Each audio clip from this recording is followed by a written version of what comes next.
Ang kapatid ko ay maraming taon nang dumaranas ng depression at bipolar disorder. Madalas niyang sinasabi sa gabi na mayroon siyang isang team ng 3 tao.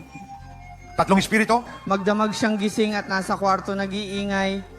Oo, nakasapi ang mga espiritu, kaya siya maingay, madali siyang iligtas. Ngayon ay 3 kaluluwa sila, 2 lalaki, 1 babae, isa sa kanya, isa sa ibang lalaki, at 1 babae. All 3 of them sa gabi. Kaya 3 papel ang ginagampanan niyang mag-isa. Minsan, nagsasalita boses ng lalaki. Minsan, biglang tumatawa. Kapag kausap ko siya, normal lang pero parati niyang kausap ang hangin.